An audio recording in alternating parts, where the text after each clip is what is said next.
Well, it's time now for our focus report, and the US, Ireland, Australia, Germany, Chile, all across the globe, stories of sexual abuse by priests in the Catholic Church have been reported in their tens of thousands. Investigations have concluded that it was in fact endemic. The current Pope Francis promised decisive action and back in 2013 called for an end to the cover-up of the abuse within the Church. He approved the creation of a specific judicial body in the Vatican to judge negligent bishops, but that group was never set up.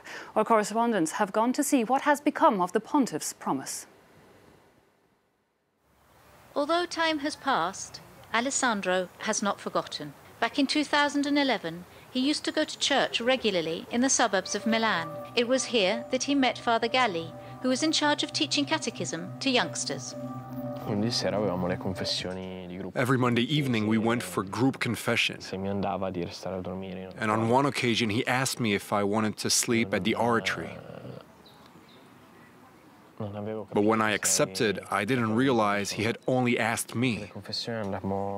After confession, we went to his room, and when I opened the bedroom door, I saw at once that he only had one bed, a double bed. At that point, I understood it was a trap. Alessandro says he was subjected to sexual assault that night. He was 15 at the time.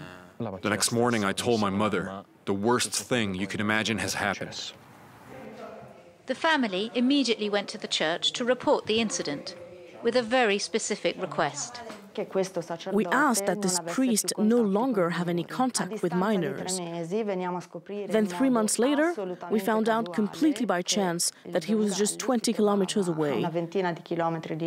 And he was in charge of 4 oratories, and therefore still around minors.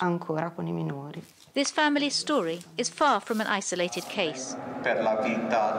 Since the beginning of Francis's papacy, thousands of cases of sexual abuse against minors have been brought to light all around the world. Although he promised to deal with this epidemic, it would seem that 5 years after his arrival in the Vatican, his zero-tolerance policy seems to be at a standstill. Father Zollner is part of the commission set up in 2013 by the Pope to advise him on this subject. Among the recommendations was the creation of an official body to judge bishops covering up for paedophile priests. The Commission recommended the establishment of a tribunal. We said to the Pope that it was necessary to introduce something like a trial to be able to punish these bishops. In June 2015, the Pope approved the creation of a specific judicial body in the Vatican to judge negligent bishops. And yet, this body never came into existence, leaving families like Alessandro's waiting for answers. For 7 years, they sent dozens of letters to the diocese and to the Vatican, demanding an explanation for the behaviour of the assistant bishop who oversaw their case, Monsignor Mario Delpini. In this official report from the Italian Justice Department, he admits to having relocated the priest who was flagged for presumed sexual abuse, fully aware that he would remain in contact with youngsters. Monsignor Delpini was never chastised by the Church. On the contrary, the Pope named him Archbishop a year ago. We tried to contact the Diocese of Milan, but they refused to comment. In Rome, the Pope's right-hand man in the fight against paedophilia laments the impact of this kind of behaviour on the faithful. Many thousands of Catholics have also left the Church, scandalised not so much by the sickness and human frailty of priests, but by the mistakes and incompetence of bishops and religious superiors who fail to protect children from these predators. A crisis of confidence that weakens Pope Francis.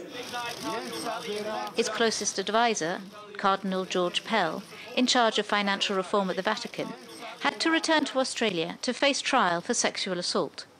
For the Archbishop of Sydney, this is part of a painful but necessary process for the Church.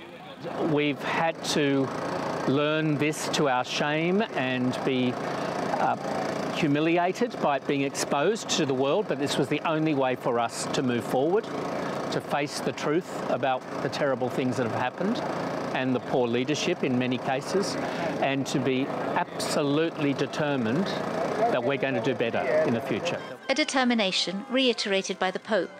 In his recent letter to Catholics around the world, he asks for forgiveness from the victims and calls for a change of culture within the Catholic Church.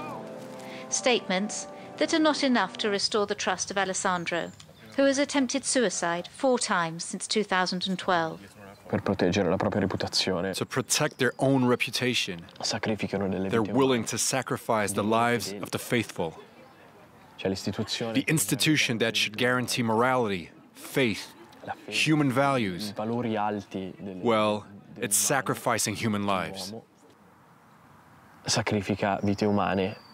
In 10 years, some 6,000 complaints of sexual abuse of minors from all around the world have been received here at the Vatican by the powerful Congregation for the Doctrine. Each file is under pontifical secrecy. The victims themselves do not have access to procedural information, and the civil justice system is unable to obtain any information.